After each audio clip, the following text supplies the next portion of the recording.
And just before we get into the video, something I should have been doing a lot more up till now, and that is just asking you guys out there, if you enjoy what you're looking at, if you like what I'm doing, go down below, click on the like page, subscribe to my channel, and by all means, please click on that little notification bell. If that way you guys get alerted when I do get more new content up. I usually try to do the What's on My Desk monthly update beginning of the month.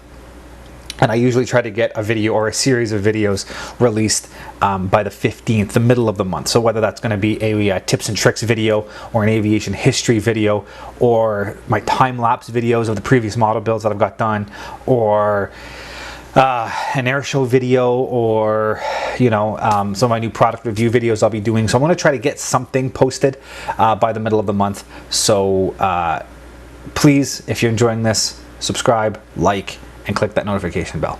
Let's move on to the video. Okay, here we are back for another kit review, and this one we'll be going over a bit of an older kit. It is the Monogram P-38. This is the Revell boxing, but the plastic that you get inside is the same as the old Monogram kit. This particular boxing is from 2011, so one of the last boxings they released before the company went under. I'm not sure if everything's copyright 2011, so I will, here somewhere on the screen, I'll mark the date that this kit originally came out, the initial plastic release when it was released. It's just been reboxed many, many times over and over and over again with different, decal options and different box tops and everything else. So the plastic you get inside is the original plastic from the initial release, from whatever date that I put up on the screen, because I'll do that research a little later. So this is a kit I got. I had a package deal recently. I bought a few different kits. I did the video a few months ago, maybe a year or two ago, and the What's on My Desk update when I got the kits. It included this. It included the 1/172nd scale Italeri C-130J. It included an Airfix. I believe it was a Sunderland. I have a feeling there was another kit. I just can't remember what it is. A couple of kits. I paid like $50 for the whole batch. So I sold the Sunderland to my dad and kept the rest. And I figured, what the hell, this is a nice, quick and easy kit that I can throw together in this next batch of kits I'm doing. And I figured I would go through and give you guys a quick review on the kit before I started the process. I'm looking, I don't see any dates. Yeah, you know what? There we go. Just to show you the change, look at this. 1964. 1964 is the copyright for these molds. So this kit has been produced literally for almost 60 years. This same kit has been punched out. So it's an aged kit. It definitely shows its age in terms of quality, which we'll see here in a minute. But, if you're looking for a quick and dirty build, it's easy to do. So I'll start with the plastic itself. So it's not that bad considering its age.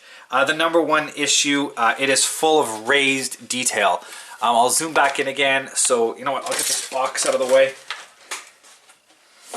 I'll zoom back in here so you guys can get a good look at it, and you will see it is just chock block full of raised detail, raised rivets, raised panel lines, all of that raised detail. So in today's day and age, none of that would really fly. It doesn't meet anything close to what a modern kit would be, expected to look like. Lots of the detail is super soft. It's out of scale. Same with the top wing here. You can clearly tell that a lot of this was hand tooled and hand, punched into the molds. A lot of the rivet lines don't line up. Everything's a little out of whack. Clearly a handmade mold. But for 1964, this would have been quite an amazing kit at the time. So it is what it is.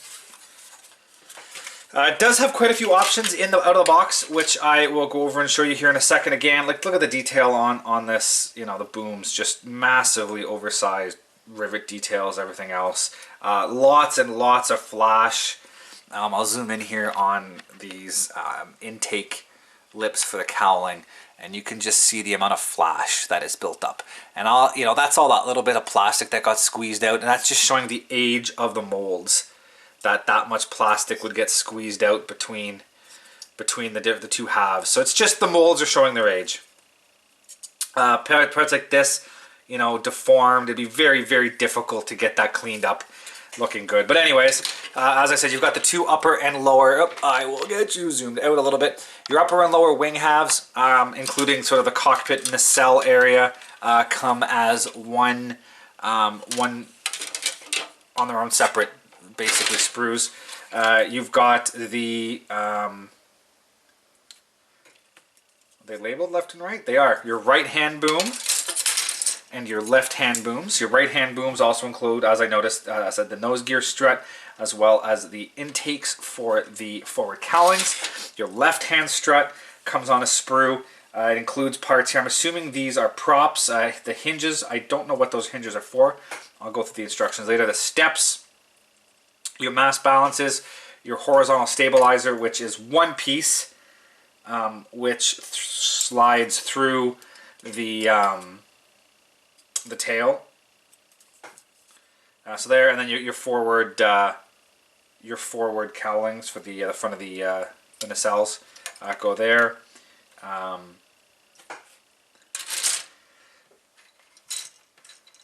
Little tiny sprue here. It's very interesting the way the sprues are broken down. I feel like the molds themselves had been cut up and redistributed into different halves as molds got damaged. But anyways, this piece here, you've got some more.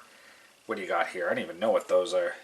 I don't have the instructions in front of me, so I'm just kind of going from guess. I think those are the oil coolers from the engine, the back of the prop spinners.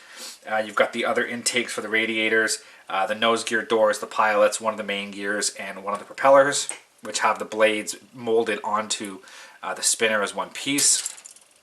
This sprue here, you've got, sorry, that is the nose gear on this one.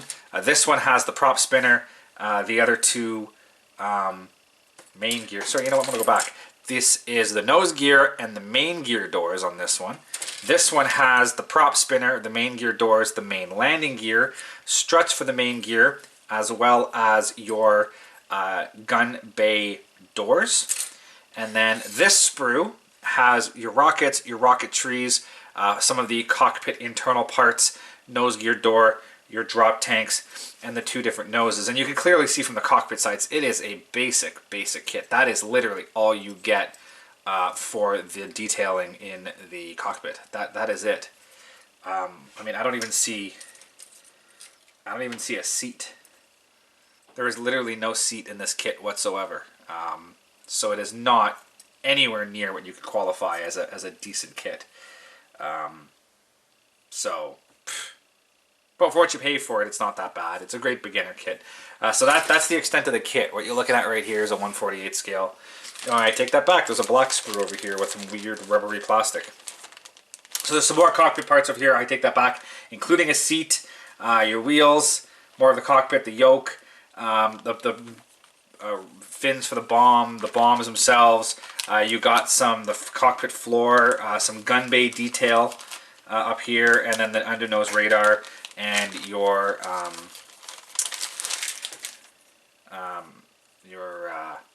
superchargers. So that comes on a separate sprue. And then over here you got the clear parts, which, believe it or not, are actually packaged in a separate bag, which is nice. And there's a few different parts on here, including all your cockpits and extra bits, and I'll go over some of the details in the instructions. So, I mean, in reality, like I said, the box is the kit is pretty basic. There's not a lot of details in here. I'm going to get most of this put back into the box. That does include pilots. I'll zoom in and show you some of the details on some of these parts. As an example, I'll use the box here so you can get some focus on it. So, for example, the pilots are very, very basic in detail. very soft, very, very out of scale.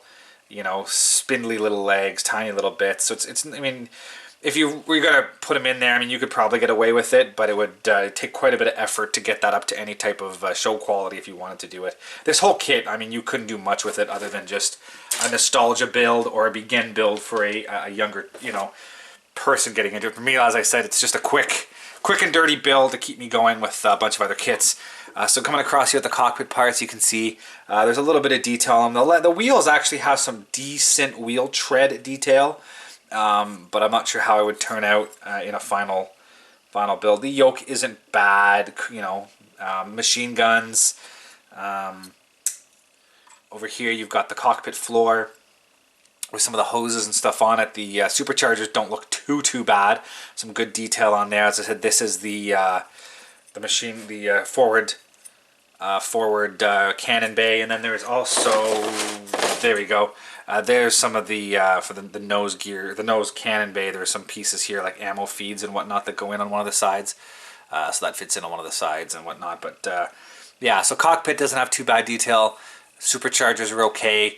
Cannon, the nose, if you want to open up the nose gun bay, not the worst. You know, like I said, there's some decent, okay detail here, but not the best. And then the radar, if you do the Night Fighter version.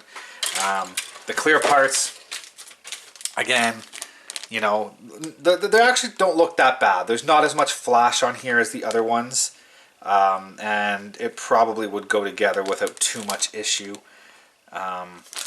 Typical, like, I mean, the best way to explain this is it's a typical early monogram kit. Nothing spectacular, but you know, if with a bit of work, it would look decent, passable, and would look decent on the shelf. So I'm going to go through the instructions quickly.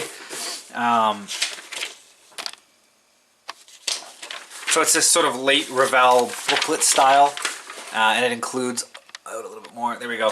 So it includes here a breakdown of every piece, so all the part numbers and what they are. And then over here, a call out for paint colors. Again, there's no FS numbers or anything like that, so you're going to kind of have to do a bit of research and figure out what interior green, what green, F green. Okay, well, what color green? There's, you know, a couple of hundred different military greens. So you'd have to do a bit of research and find out what the part is. Look, you know, historical pictures or walk-arounds or even a restored aircraft to see, you know, what that color should be and try to color match it yourself. So a bit of work if you want to get some accurate painting, but not, again, not horrible.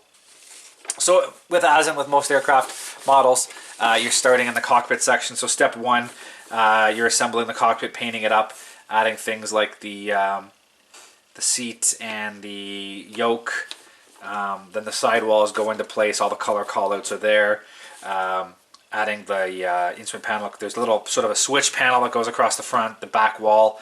Here's where things get a little interesting because there are a couple of different versions you can build it in, and you need to figure out what version you want to build, whether you're going to do the fighter version or the twin seat bomber version. So you need to make that plan early. Moving on to here, it shows you how to do, if you are planning to do the Night Fighter version, how to do the Night Fighter version, what you need to cut away to make the Night Fighter version fit. So all those instructions are there, and apparently it is shown. Take the kit and we'll actually see on that upper. So if you look on the inside of the upper fuselage, there is a very faint, let me get something to point it out to you. There's a very faint raised line right here. And it does this kind of close curl across the bottom and then back up the other side and then straight across. And that's the line you have to cut along. Just on the inside, you cut this whole rear panel out and there's a new piece that plugs on. And that was the piece that belongs here.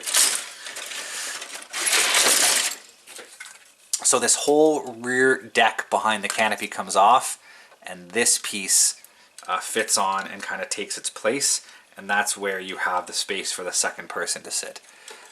So you can kind of see the difference between the two, and that's where that happens. So you have to cut it all out and place that piece on. It's a bit of surgery if you want to do the Night Fighter version, and I can't guarantee that it would look the best. It'd be a lot of sort of test fitting and trimming. Cut it short, you know, cut it smaller than you think you need, and then keep widening the hole bit by bit by bit until it fits in exactly as it needs to fit in.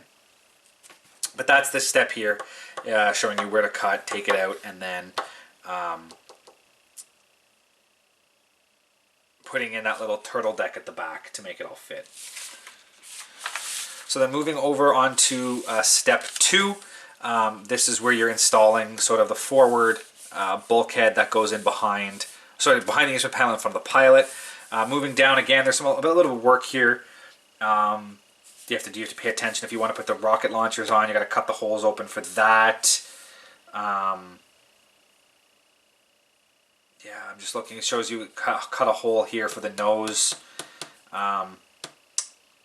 The radar, if you do the fighter version, for the B version, you got to cut the forward nose off, and you have to sand off these details. So you got to pay attention. The instructions are clear as mud on some of these details. There's a lot of work what you need to go in to make sure you do it right. The rear step is supposed to be openable, posable, open or close. Doesn't get glued in. You can move it after the fact. I would choose one and glue it. Those things never work out properly in terms of, you know, being scale accurate. So I would pick one or the other and glue it in place. Step 3 down here, you're building the nose gear and gluing it into place. I plan on building mine with the landing gear up. So, you know, build accordingly. Make sure you decide early on what you want to do so you follow the instructions. Step 4 here, you're building the booms. This is showing you how to build the right one.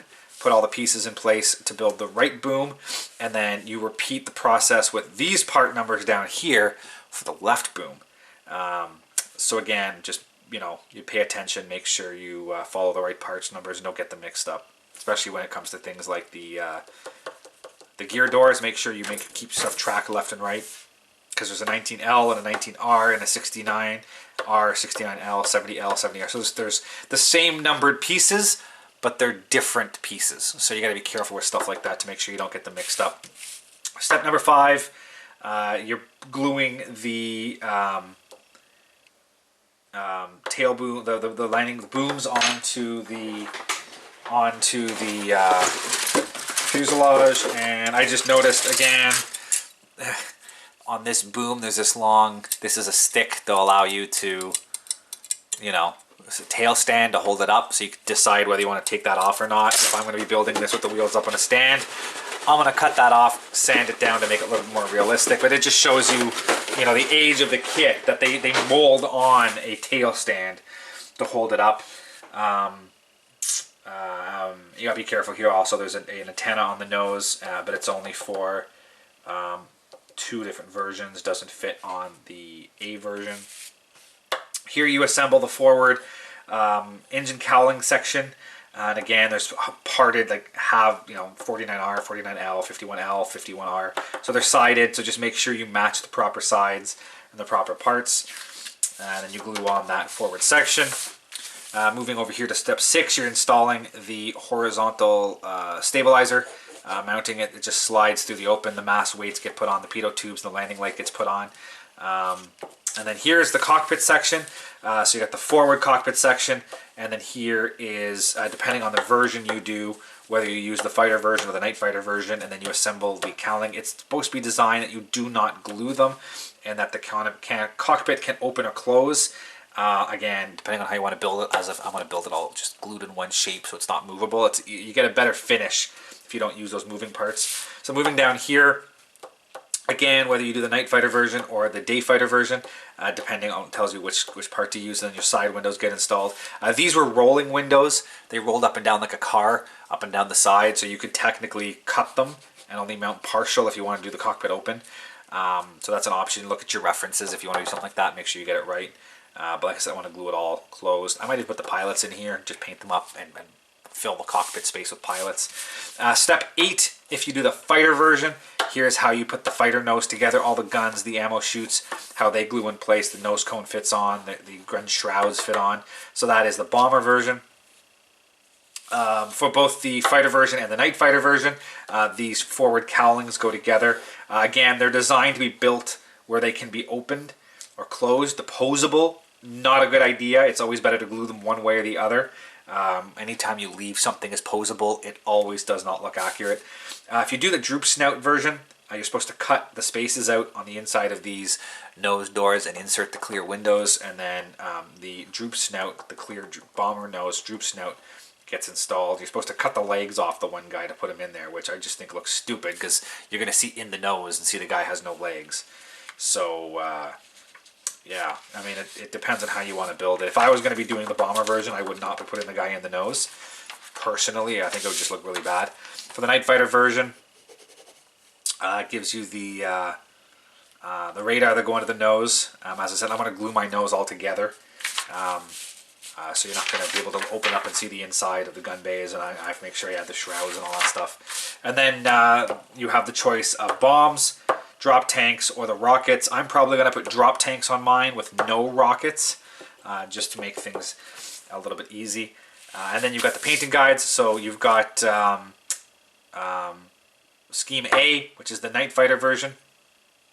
So it's painted all black. It's a bit of a gloss black they usually use. I'm probably just going to do mine flat. The whole thing gets painted black. Blinding lights. So all black. The turbo supercharger would always be like a metallic-y, rusty type heat distorted metal color. Check your references for that, but then it shows an aluminum panel around it wherever you would have sort of the heated area. Again, I would use your references to make sure you figure out what color that's supposed to be and get the variations right.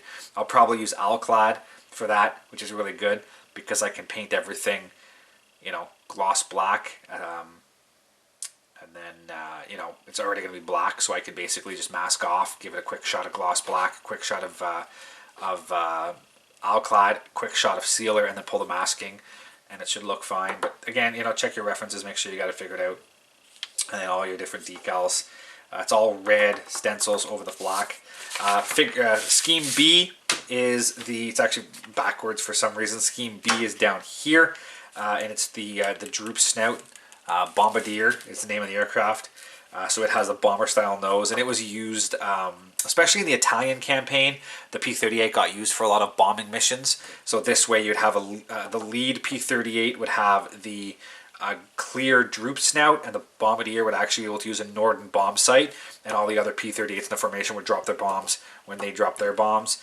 And there was only a couple of them built like that, but it's an interesting option if you choose to build it that way. And then option C here is P-38 Marge, which was Richard Bong's aircraft. Richard Bong was the highest scoring pilot in the United States Army Air Force in World War II. And he was actually killed before the end of the war test flying a P-80 Shooting Star in Burbank, California. Very, very famous pilot, and unfortunately did not make it through the war. But that is the scheme you can build with his. So it's all over silver with the red wingtips and spinner, and then the flat black. I think it's either flat black or olive drab anti-glare panels. So there you go. That is the 3 marking options. The decal sheet itself, not terrible. The kit itself is old, but the decal sheet that is included in this kit is from 2005. So it's got some decent quality decals. As I said, I'll zoom in here so you can see a little bit. That is the nose art from Marge, which was literally a picture of his girlfriend slash wife that was sort of stuck to the sides. It was a picture quality image with all of his Japanese kills, and then a lot of all the other markings. So you've got that's from Marge. That Night Lightning is the name that goes in the Night Fighter version. You've got the different codes. This is the one that goes with Marge. One of these is for the Night Fighter. One of these is for the Bomber version. These here are for the Bomber version. That's for the Bomber version. And then you've got the roundels. I would do a bit of research just specifically because they give you the standard roundels for the Night Fighters, but I'm not entirely sure if they had standard roundels for the Night Fighters. They may have just had the white stars painted on the black. You'd have to do a little bit of research on that. and make sure 100% how it worked, what they look like. But I mean, I'm pretty sure that these roundels are the correct ones, but it's always good to do your research, be 100% sure. So there you go. Not the best kit by far. It is an old kit. It's showing its age. As I said, if you want to build this kit, it is not going to be a show quality kit. It's going to take time. It's going to take effort. It's probably going to look like a hot mess when you're done. Be aware of that. It's more of a quick build, a nostalgia build. I'm going to do the Night Fighter, paint the whole thing black. It will hide a lot of the blemishes and look good on the shelf from a distance. And the best way is just, if you want a kid, it's a cheaper kit. If you've got a son or a daughter or a nephew or a grandkid, anything who's looking for, a decent, cheaper kit that's just fun to build, that, no matter what kit you get them, it's going to look like a hot mess. You might as well start with something that's a little cheaper and isn't going to get ruined, because the kit itself begins ruined. So, as I said, take it as what it is. You need to know that ahead of time. That's why I'm doing this. So there we go. This is the Revell Monogram P-38 Lightning. Thank you for watching, guys, and as always, if you are interested in any of the content you see, you can access my website at www.seans-aviation.com. You can see all the latest pictures of aircraft and museums and the build logs of all of my current models and past models on that site. And if you're interested in any of this content, please click the subscribe button here on YouTube to follow more. Thank you very much, and see you guys next time.